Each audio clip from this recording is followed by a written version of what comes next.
ഏറ്റവും പ്രധാനപ്പെട്ട ചടങ്ങിൻ്റെ അധ്യക്ഷൻ മാതൃകയിലെ ജനറൽ ഇന്നത്തെ മുഖ്യാതിഥി നമ്മുടെ ചെയർമാൻ്റെ മകളും തുടക്കം മുതൽ തന്നെ ഇതിൻ്റെ ഭാഗമായി നിൽക്കുന്ന ഡോക്ടർ മാജി മുഹമ്മദ്, അതുപോലെ പ്രിയപ്പെട്ട സഹപ്രവർത്തകർ മാടവന്മാർ ഉൾപ്പെടെ എല്ലാവരും പേര് പറഞ്ഞ ആലോചകത്വം പറഞ്ഞു. ഏറ്റവും കൂടുതൽ വിരസതയുള്ളത് എന്താണെന്ന് ചോദിച്ചാൽ പ്രസംഗമാണ് അല്ലേ?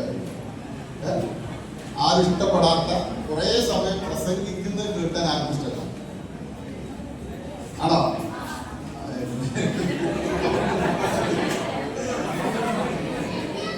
ഞാൻ സത്യത്തില് വലിയ അഭിമാനത്തോട് കൂടിയാണ് വന്നത്, വലിയ സന്തോഷം നൽകും. നമ്മുടെ ചെയർമാൻ മാർഗദീപം എന്ന ഒരു ഗ്രാമശാക്തീകരണ പദ്ധതി ആരംഭിക്കാൻ ആലോചിക്കുന്ന സമയത്ത് അതിന് തുടക്കമിട്ടുകൊണ്ട് ഒരു സർവേ നടത്തി. ആ സർവേയിൽ ഒരു 500ഓളം വീടുകൾ കണ്ടെത്തി. നമ്മൾ എന്താണ് ആദ്യം നടത്തേണ്ട പദ്ധതി എന്ന് ചോദിച്ചപ്പോൾ ഞങ്ങൾ ഒന്നടങ്കം പറഞ്ഞത് നമ്മുടെ കുട്ടികൾക്ക് വിദ്യാഭ്യാസം കൊടുക്കുന്ന പദ്ധതിയായിരുന്നു. അങ്ങനെയാണ് 8, 9, 10 ക്ലാസ്സുകളിലെ കുട്ടികൾക്കുള്ള സൗജന്യ കോച്ചിങ്, ട്യൂഷനല്ല, ട്യൂഷനാണോ, സൗജന്യമായ കോച്ചിങ് കൊടുക്കാൻ വേണ്ടി തീരുമാനിച്ചു. ആദ്യത്തെ വർഷം നമ്മൾ 10ാം ക്ലാസ് മാത്രമേ കൊടുത്തത്. തൊട്ടടുത്ത വർഷം 9 കൂടി കൂട്ടി. 3ാമത്തെ വർഷം അത് 8, 9, 10 ആക്കി മാറ്റി. അതിനുള്ളൊരു കാരണം എന്താണ്? നമ്മളൊക്കെ വാളക്കുടയുടെ ഗ്രാമവാസികളാണ്, ഈ നാടിന്റെ സ്വത്താണ് അല്ലേ? ആണോ? അല്ലേ? ആ, ഞാൻ എൻ്റെ സ്കൂളിലെ ഒരു അനുഭവം പറയാം. ഞാനൊരു അധ്യാപകൻ. കുറച്ചു കാലം മുമ്പ് എൻ്റെ സ്കൂളിലേക്ക് ഞാൻ ഇവിടെ നിന്ന് കുട്ടികളെ കൊണ്ടുപോയി. കുറച്ച് കുട്ടികൾ എൻ്റെ സ്കൂളിൽ പഠിക്കാൻ വേണ്ടി കൊണ്ടുപോയി. അവിടത്തെ ഒരവസ്ഥ ഞാൻ മറ്റാരും കുറ്റം പറയല്ല. മറ്റുള്ള കുട്ടികളിൽ നിന്ന് വാളക്കുടയിലെ കുട്ടികളെ വ്യത്യസ്തമായി കാണാൻ പറ്റും. അത് ഏത് രംഗത്താണ്? പഠനത്തിലല്ല, പഠന പിന്നോക്കാവസ്ഥയിൽ. തുറന്നു പറയാം, ഞാൻ അതൊരു പ്രൈമറി സ്കൂളായിട്ട് പറയാം, യാഥാർത്ഥ്യമാണ് പറയുന്നത്. പഠന പിന്നോക്കാവസ്ഥയിൽ ടീച്ചർമാരോട് ചോദിക്കുമ്പോൾ ആ കുട്ടിയുടെ അവസ്ഥ അത് വാളക്കുടത്തെ കുട്ടിയുണ്ട്. പലപ്പോഴും മനസ്സിന് വലിയ വേദന തോന്നിയ നിമിഷങ്ങളായിരിക്കും. അത് അവിടെ മാത്രമല്ല, എല്ലായിടത്തും അങ്ങനെ ആയിരുന്നു ഞാൻ മനസ്സിലാക്കാം. പക്ഷെ അതിനൊരു മാറ്റം വന്നത് ഈ കോച്ചിങ് സെന്റർ ആണ് എന്ന കാര്യത്തിൽ ഒരു സംശയമാകും.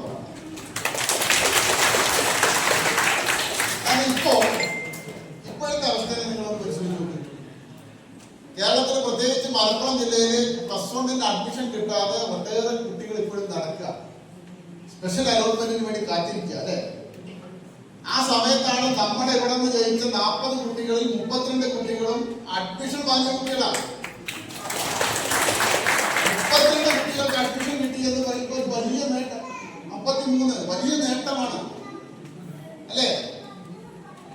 A+ കിട്ടിയ കുട്ടിയെ, ഫുൾ A+ കിട്ടിയ കുട്ടിക്ക് വരെ അഡ്മിഷൻ കിട്ടുന്നില്ലാതെ പരാതിയുമായി പോകുന്ന ഒരു സംസ്ഥാനത്ത്, ഒരു ജില്ലയിൽ, നിങ്ങളെ കണക്ക് വായിച്ചോന്ന് അറിയില്ല, മലപ്പുറം ജില്ലയിൽ +1 അഡ്മിഷൻ കിട്ടാത്ത കുട്ടികളുടെ കണക്ക് എത്രയാ? നിങ്ങൾ ആരും മാത്രം വായിച്ചോ? എത്രയാ? എത്രയാണ്? 16,000 ശിഷ്ടം പേർക്ക് അഡ്മിഷൻ കിട്ടിയിട്ടില്ല. പക്ഷെ നമ്മളെ ഇവിടെ ജയിച്ചത് 47 ആൾ 7 കുട്ടികൾക്ക് മാത്രമേ കിട്ടാൻ വന്നിട്ടുള്ളൂ. പണ്ടത്തെ അവസ്ഥ എന്താ അറിയുന്നത്? പണ്ട് 10ാം ക്ലാസ് കഴിഞ്ഞാൽ എന്റെ അടുത്തും അസമാഷ അടുത്തും അതുപോലെ തന്നെ അമീതാജിന്റെ അടുത്തൊക്കെ ഓരോരുത്തരും വരികയാണ്, പക്ഷേ എങ്ങനെയെങ്കിലും ഒരു +1 അഡ്മിഷൻ കിട്ടാൻ നിങ്ങളൊന്ന് പറയണം, നിങ്ങളൊന്ന് റെക്കമെൻഡ് ചെയ്യണം എന്ന് പറഞ്ഞ് വന്നിരുന്ന ഒരു കാലഘട്ടം. ഞാൻ തന്നെ വാങ്ങിക്കൊടുത്ത് എനിക്കറിയാം. ഒട്ടേറെ പേർക്ക് ഞാൻ എൻ്റെ ആ കാലത്തുള്ള ബന്ധങ്ങൾ ഉപയോഗിച്ച് ഞാൻ വാങ്ങിക്കൊടുത്തില്ല. അതുപോലെ അസമാഷ് എല്ലാവരും വാങ്ങിക്കൊടുത്തില്ല. ഇപ്പൊ ഒരു 5-6 കൊല്ലമായി ഒരാളും വരാൻ, ഒരാളും മാഷെ എനിക്ക് നിങ്ങളൊന്ന് റെക്കമെൻഡ് ചെയ്യണം, മാനേജ്മെന്റ് സീറ്റിൽ വാങ്ങി തരണമെന്ന് വന്ന് പറയാത്ത ഒരു സാഹചര്യം ഉണ്ടാക്കിയത് നമ്മുടെ കോച്ചിങ് സെന്ററാണ് അല്ലേ? ഈ കോച്ചിങ് സെന്റർ സത്യത്തിൽ നമ്മുടെ നാടിനൊരു അഭിമാനമാണ്.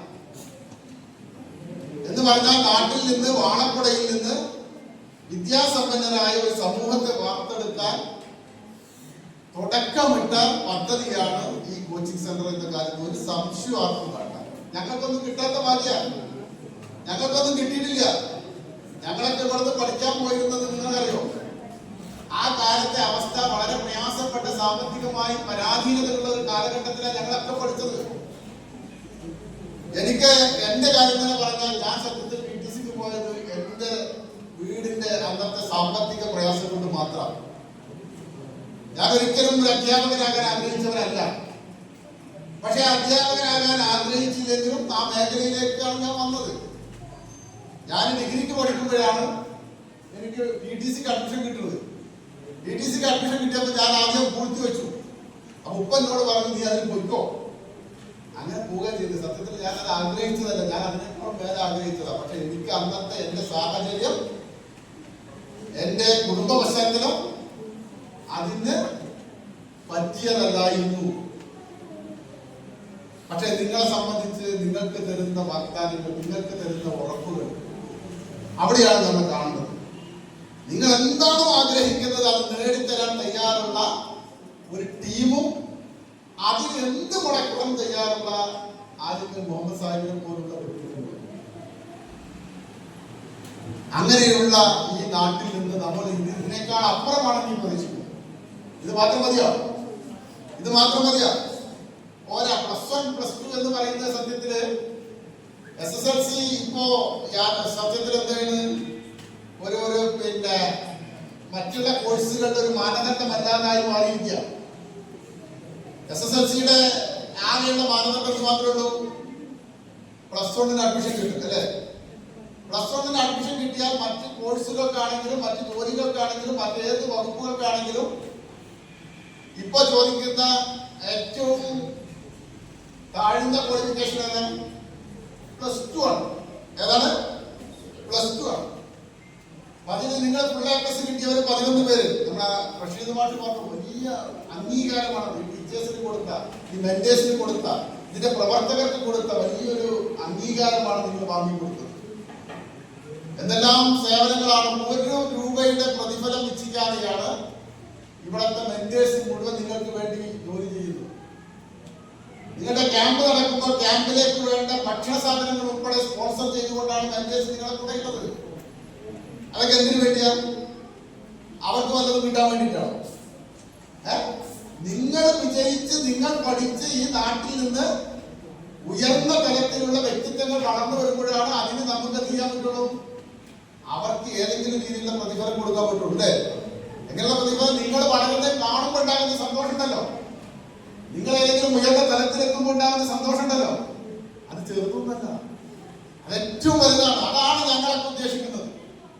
എന്നെ സംബന്ധിച്ച് എനിക്ക് 2-3 വർഷമായിട്ട് ഇതിൽ വേണ്ടത്ര ഇടപഴകാൻ കഴിഞ്ഞിട്ടില്ല. കാരണം ഞാൻ ഫുൾ ടൈം യാത്രയിലാണ്, മിക്ക ദിവസങ്ങളും യാത്രയാണ്, മിക്ക ദിവസങ്ങളും ഇപ്പൊ ട്രെയിനിലാണ്.